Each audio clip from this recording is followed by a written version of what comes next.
정말 도움이 되는 이야기를 좀 해드리고 끝내야 될 것 같다는 생각이 들어서 점심 지금 그 아까 질문이 뭐냐면 그 질문이 한 두 분한테 받았는데 특허 관련해서 관심을 많이 가지는 것 같습니다.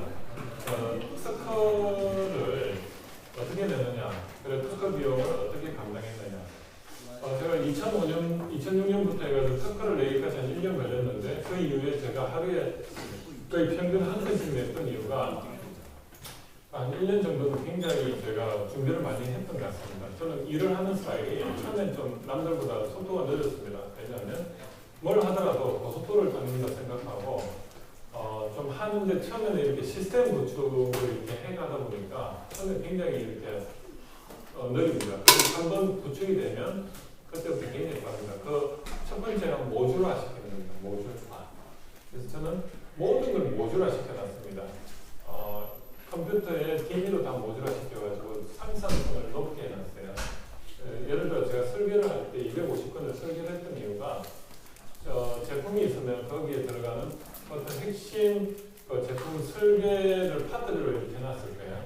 그걸 전부 저는 설계를 할 때 어떤 사람들은 설계 결과물을 보고 그냥 그 레이어 관리라든지 어떤 레이어를 해가지고 청 관리라고 합니다. 그래서 청 관리라든지 아니면 부품 데이터 관리를 안 해요.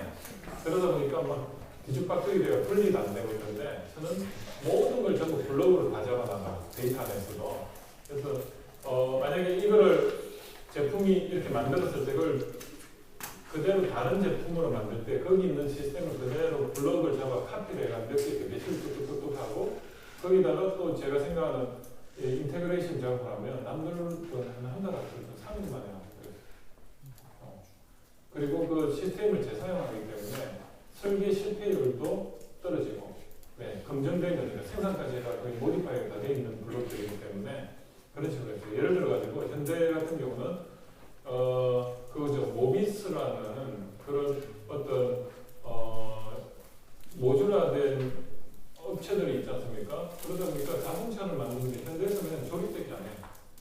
그럼 엔진 파트 부분, 샤시 프론트 부분, 뭐 후드 부분, 뭐 이런 식으로 전부 몇 개의 블록을 해가지고 그걸 가져가고 조립을 하는데 제일 지금 요즘 잘하는 데가 폭스바겐입니다.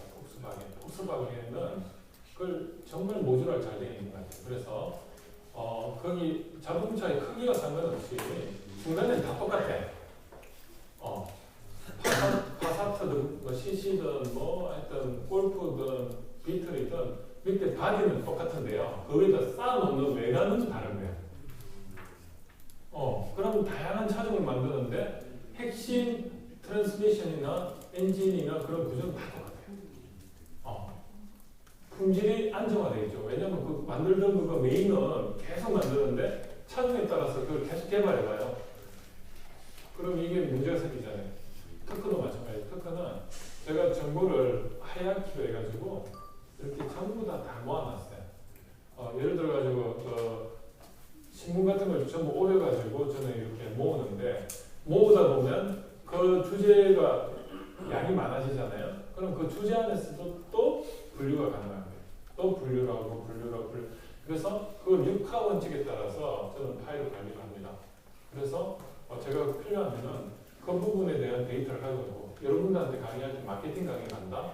그럼 마케팅을 한다면 인문 보존에 관련된 저는 DB를 다 활용을 합니다. 제가 여기에 쓰는 거는 책이 몇 가지가 있는데 그 중에 총균세, 털없는 원숭이, 아니면 내라는 책, 뭐 이런 개론, 지놈이라고 하죠. 이런 책들이 다 베이스에 깔려 있습니다. 제가 단순히 마케팅이 아니고 저는 인문 보존 기반으로 하고 있거든요. 그러다 보니까 여러분들한테 강의를 하는데 이런 걸 모듈화 시켜가지고 DB로 구축하고 있지 않으면 어떨까요?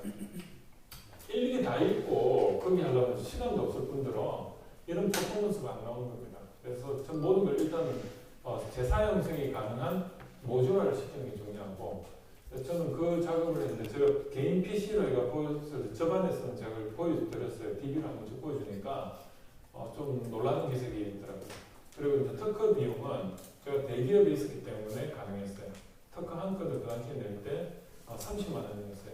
그러니까 개인이 내면 100만 원이었는데 이제 그 기업으로 해가지고 이렇게 내고 해가지고 네고시에이션 해가지고 30만 원에 한 건이다 하다 보니까 제가 한 번 내면 한 10건에서 한 20건씩 내거든요.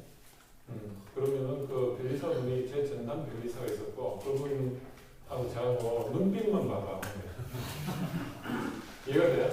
아 하면 그 사람 아 하고 가서 하면 또 아 그게 왜 가능할까? 모주라는 거예요. 그 사람은 그 사람들대로 제가 자료는 전부 다 가져놨어요. 내가 하려는 그 모주라가 다 되어 있으니까 그 사람은 어때요? 그림 그리는 부담이 별로 없어요. 보통 특허를 한 건 내면 그 개인 만약에 특허 한 건 가지고 개인을 상대하는 거 변리사는 너무 힘든 거야. 그 사람의 어떤 뭐 저는 이렇게 해가지고 이렇게 해주세요 하면 그 사람이 준비가 안 된 데이터를 가지고 오면 변리사가 그걸 다 그려줘야 되잖아. 그거는 150에서 200 받아요. 내가 봐도 인건비 안 나요. 근데 나는 이 분야에 대해서 계속 내왔어. 그럼 그 변리사는 어때요? 모듈화가 다 돼 있겠죠.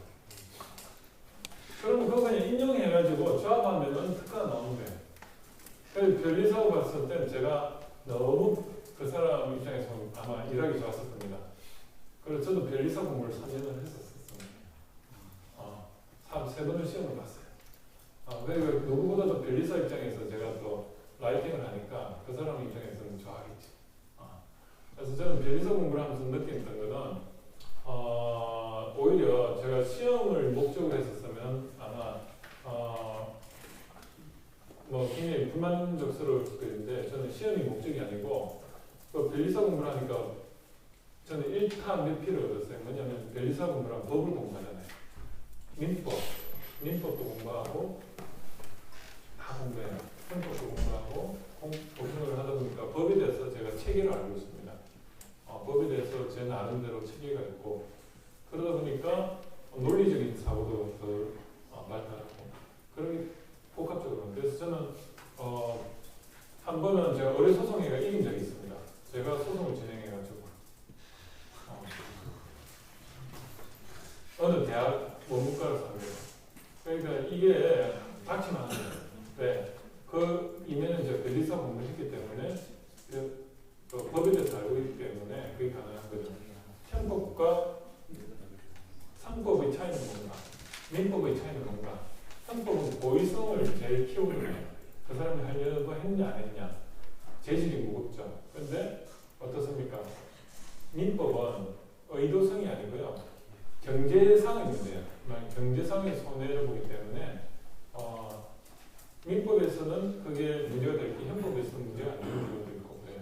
그래서 그런 어떤 전략을 세우는데 저는 이제 그 특허 컨설팅도 하고 있어요. 특허도 전략이거든요.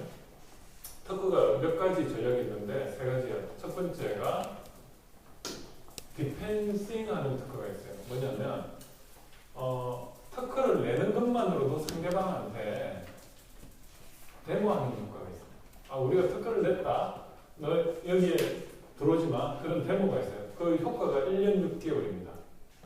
1년 6개월 동안 공개가 안 되기 때문에 상대방이 와서는 와 저게 뭔지 몰라. 그러니까 1년 6개월 동안에 자기가 상품을 만들어 판매를 못해. 근데 1년 6개월에 공개가 돼버리잖아요. 이게 이거였네. 그때는 닫아버려요. 특허를 내는 게 좋아요? 안 좋아요? 판단하기 달라요. 당장 생산해가지고 치고 빠지는 전략을 구사할 것 같은 특허를 출원하는 게 좋죠. 왜냐면 1년 6개월을 벌 수가 있으니까. 그런데 코카콜라에서 특허 출원할까요? 안 해요. 오히려 그런 데서는 레시피를 안 보여주는 게 낫다. 그래서 특허를 출원한다는 것은 그걸 공개를 1년 6개월 후에 하겠다는 의미예요. 그러면 그거를 역으로 생각하면 비켜갈 수 있는 방법이 있습니다. 출원하는 입장에서 특허를 출원해놨다. 심사 청구를 안 하는 거야. 그럼 특허가 등록이 안 되고 다시 소멸이 돼버려요. 공개가 안 돼요. 무슨 말인지 알죠? 그 사이에 1년 6개월 안에 또 출원을 하는 거예요. 똑같은 걸로. 그리고 나서 심사 청구를 안 하니까 또 이게 1년 6개월 안에 또 소멸이 돼. 특허 등록을 안 하는 것도 전략이에요. 이해가 되십니까? 그걸 뭐냐면 진입장벽을 구축하는 전략이라고 해요. 또 한 가지는 그런 특허는 뭐죠? 돈이 적게 들어요. 보통 제가 첫 번째 말한 특허는 한 100만 원에서 150만 원 충분한데 제목만 그럴싸하게 만들어가지고 내용은 하나도 없이. 근데 두 번째는 뭐냐면 김현장이나 이런 데서 하는 특허는 특허 한 건을 내는데 몇 천만 원에서 몇 억이 들어요. 그럼 분쟁을 고려한 특허예요. 정말로 이 특허 하나 내가지고 이거를 구글에다가 팔아먹겠다. 근데 구글에서는 이거를 싸게 사려고 할 거 아니에요? 그런 특허예요. 뭐냐면 이거는 정말 법리 검토를 처음부터 해가지고 분쟁을 했을 때 우리가 이길 수 있냐를 처음부터 검토를 하고 들어간 특허예요. 그거는 특허를 처음에 한글로 낼까? 영문으로 작성해요. 처음부터 특허의 권리 범위를 신청할 때 한글보다는 영어가 더 정확합니다. 과학적인 권리 범위는 영어가 더 컨셉 잡게 좋습니다. 그래서 영어가 중요한 겁니다. 그래서 영어로 먼저 작성을 하고 그 다음에 뭐죠? 그걸 한글로 번역을 해요. 그러면 돈이 1억, 2억 들겠어요? 안 들겠어요? 그 비싼 사람들 써가지고. 근데 그 사람 혼자 그 특허를 작성할 거 아니에요. 그런 아주 중요한 특허는 주위에 팀들이 있어가지고 전문가들이 달라붙어가지고 같이 합니다. 그런 특허도 있고요. 또 다른 특허가 있어요. 가점을 받기 위한 성적 특허가 있어요. 뭐냐면 여러분들 보면 회사에 요즘 보면 그 스펙 살려고 어때요? 에베레스트에 근처까지 갔다가 오고 막 이런다면서요. 공대생은 좀 덜한데 인문계 쪽은 하여튼 사회봉사활동부터 해서 별걸 다 한다고. 그겁니다. 뭐냐면 특허도 마찬가지예요. 어디 국가과제로 해가지고 지원을 할 때 특허가 가점이 있습니다. 특허 출원 3건에 점수 6점, 아니면 특허 한 건이 등록되는 5점 이런 게 있어요. 그래서 기술보증기금이나 이런 데 벤처를 인정을 받으면 거기에 대해서 어드밴티지가 있어가지고 서류 면접이 그대로 통과가 되고 이래요. 그러다 보니까 특허를 3건을 출원을 해야 되거나 아니면 그런 게 있단 말이에요. 기부해서 벤처기업 인정을 받기 위해서. 그리고 국가기관에 특허를 기반으로 해서 사업계획서를 만들면 심사자가 입장에 볼 때 그냥 특허 하나 없이 뭘 사업을 하겠다는 것보다는 특허를 가지고 하면은 신뢰성이 가잖아요. 그런 특허가 있어요. 그래서 여러분이 특허 전략이 한 3가지 이상 있다는 거, 그런 것도 좀 말씀드리고 싶습니다. 이제 그 잠이 좀 깨셨으니까